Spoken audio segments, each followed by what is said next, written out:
আসসালামু আলাইকুম viewers, brand fashion হাউসের পক্ষ থেকে আপনাদের সবাইকে স্বাগতম। আজকে আমি আপনাদেরকে একটি ধুতি সালোয়ারের কাটিং এবং সেলাই দেখাবো। ধুতি সালোয়ার কাটিং করার জন্য প্রথমে আমি কাপড়ের মাঝখানে যে ভাঁজ থাকে সেটি মেরে নিয়েছি এবং কাপড়টিকে দুই ভাঁজে ভাঁজ করে নিয়েছি। এখন আমি যেহেতু সালোয়ারটি 36 ইঞ্চি লম্বা তৈরি করব, এই জন্য আমি প্রথমে এখানে কাপড়টির লম্বার মাপটা নিয়ে নিচ্ছি। এখানে এভাবে ভাঁজ করার পরে কাপড়টি 31 ইঞ্চি রয়েছে। এই কাপড়টির বহরও 31 ইঞ্চি আছে, অর্থাৎ লম্বা এবং চওড়া উভয় দিকেই 31 ইঞ্চি করে রয়েছে। এভাবে 31 ইঞ্চিতে আমি দাগ দিয়ে কাপড়টিকে এভাবে একটি ভাঁজ দিয়ে কোনাকুনি করে নিলাম। এভাবে কোনাকুনি করে ভাঁজ দিয়ে নেওয়ার পরে আমি এভাবে কাপড়টিকে কেটে নিলাম। এখন আমি এখান থেকে ধুতি সালোয়ারের লম্বার মাপটা নিয়ে নিব। আমি যেহেতু 36 ইঞ্চি লম্বা একটি সালোয়ার তৈরি করছি, তো এই জন্য আমি এখানে প্রথমে হাইয়ের মাপটা নিয়ে নিচ্ছি। এখানে আমি হাইয়ের মাপ রাখছি 14 ইঞ্চি কোমরের কাপড় সহ। এখানে কোমরের কাপড় আমি 6 ইঞ্চি লম্বা দিব, এই কারণে 6 ইঞ্চি বাদ রেখে আমি কাপড়ের মাঝে এখানে 14 ইঞ্চি বরাবর একটি দাগ দিয়ে শেপ দিয়ে নিলাম। এখন আমি সালোয়ারের লম্বা 36 ইঞ্চিতে এভাবে একটি দাগ দিয়ে নিলাম।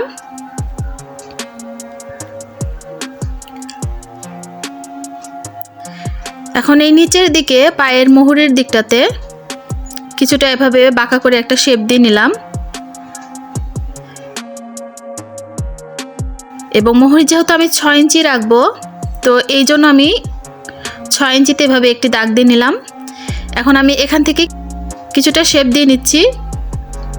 আপনারা চাইলে এখানে সোজাও রাখতে পারেন, কিন্তু একটু শেপ দিলে সালোয়ারটা তখন তৈরি করার পরে ভালো দেখায়।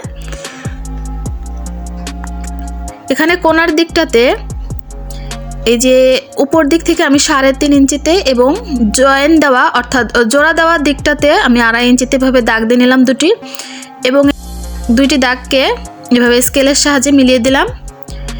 এভাবে আমি এখন দাগ অনুযায়ী পুরো কাপড়টাকে কেটে নিচ্ছি এবং এখানে যে 6 ইঞ্চিতে মুহুরি দাগ দিয়েছিলাম সেই দাগে আমি কিছুটা কাট করে নিলাম এবং উপরের সাইডের একটি অংশ জয়েন দেওয়া ছিল সেটা আমি কেটে দিলাম। এখন আমি সালোয়ারের কোমরের কাপড়টা তৈরি করব। লম্বা দিক থেকে এভাবে একটি ভাঁজ দিয়ে নিলাম, যেহেতু আমি 6 ইঞ্চি রাখবো কোমরের কাপড় লম্বায়, তো 6 ইঞ্চি কাপড়ের সাথে আরও 2 ইঞ্চি রাবার ঘরের জন্য এক্সট্রা নিয়ে আমি 8 ইঞ্চিতে এখানে কাপড়টিকে ভাঁজ দিয়ে নিচ্ছি। এভাবে ভাঁজ দেওয়া হয়ে গেলে এখন আমি যেহেতু কোমরের কাপড়টা 20 ইঞ্চি রাখবো, সেই জন্য এখানে আমি 1 ইঞ্চি এক্সট্রা নিয়ে অর্থাৎ 21 ইঞ্চিতে দাগ দিয়ে কাপড়টিকে কেটে নিলাম এবং মাঝে যে জোড়া ছিল সেখানে এভাবে জোড়াটাকে কেচি দিয়ে কেটে নিলাম।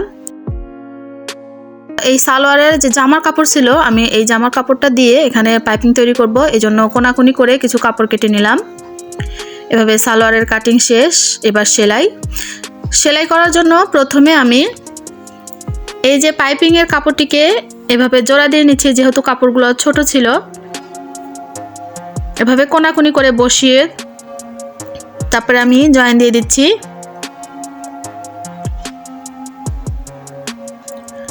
এবং পাইপিংয়ের কাপড়টাকে অবশ্যই চেষ্টা করবেন যেন কোনাকুনি করে কাটা হয়।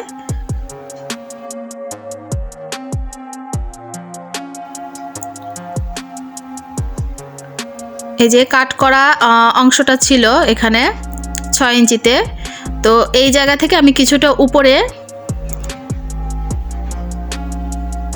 সালোয়ারের কাপড়টির উল্টা দিক থেকে প্রথমে পাইপিংয়ের কাপড়টিকে এভাবে জয়েন করে দিচ্ছি। এদিকে এসে জয়েন দিয়ে দিলাম কাট করা অংশের কিছুটা উপর পর্যন্ত, আর এভাবে সেলাইয়ের এপাশে দিয়ে ছোট ছোট কিছু কাট করে নিচ্ছি যাতে সহজে কাপড়টিকে উল্টানো যায়। এভাবে কাপড়টিকে উল্টিয়ে আমি হাতের সাহায্যে চাপ দিয়ে এবার সোজা দিক থেকে ভাঁজ করে এভাবে সেলাই করে দিব।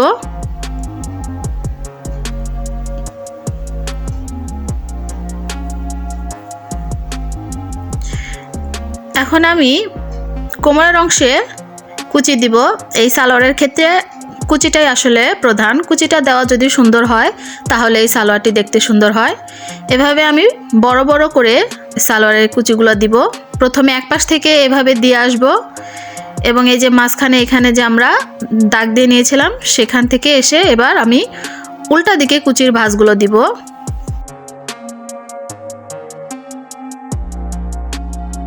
এভাবে একটা ঢেউয়ের মতন সৃষ্টি হবে কচুগুলা। এই তো সালোয়ারের একটি অংশের কাজ মোটামুটি শেষ। এখন আরও একটি অংশ আমি একইভাবে তৈরি করে নিয়েছি এবং দুইটি অংশকে এভাবে প্রথমে হাইয়ের জায়গাগুলোকে জয়েন দিয়ে নিচ্ছি।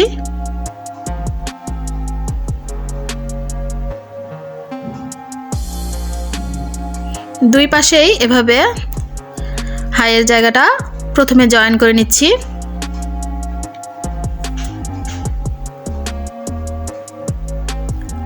দুই পাশে হাইয়ের জায়গাগুলোতে জয়েন দেওয়া হয়ে গেলে এবারে আমি এই যে সালোয়ারের মোহরের দিক থেকে সেলাই শুরু করব।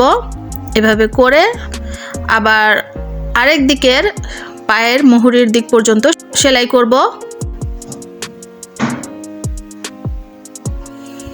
যেভাবে মিলিয়ে আমি কাপড়টিকে সেলাই করব পায়ের মোহরের অংশ পর্যন্ত। এখন আমি কোমরের যে কাপড় নিয়েছিলাম সেই কাপড়টিকে এভাবে সেলাই করে দিচ্ছি।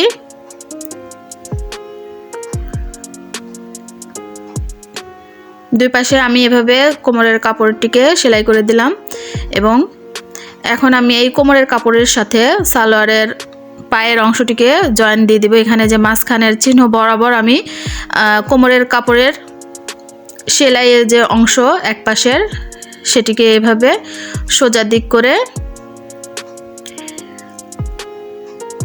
এভাবে বসিয়ে দিব।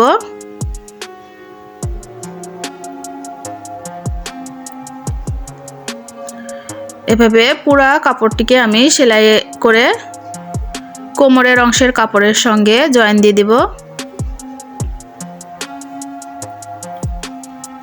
কোমরের অংশে এভাবে জয়েন দেওয়া হয়ে গেলে সালোয়ারটিকে আমি রাবার লাগানোর জন্য এভাবে ভিতর দিক থেকে প্রথমে একটা ছোট ভাঁজ দিয়ে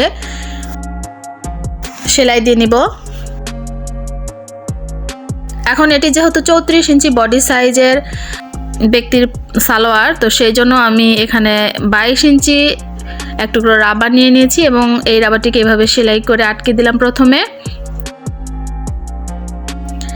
এখন রাবারটিকে কাপড়ে আটকানোর পালা। প্রথমে আমি রাবারটিকে এভাবে বসিয়ে সালোয়ারের উল্টা দিক থেকে এভাবে ভাঁজ দিয়ে সেলাই দিতে থাকবো। সেলাই দেওয়ার সময় খেয়াল রাখতে হবে যেন সেলাইটি রাবারের উপরে বসে না যায়। এভাবে রাবারটিকে টেনে টেনে আমি সেলাই দিয়ে দিব এবং সবশেষে আবারও রাবারটিকে টেনে এভাবে সব জায়গায় কুচিগুলো ছড়িয়ে দিব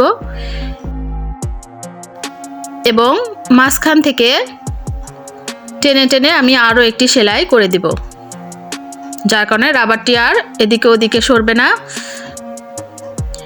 এই তো এভাবেই খুব সহজেই ধুতি সালোয়ার তৈরি করা যায়।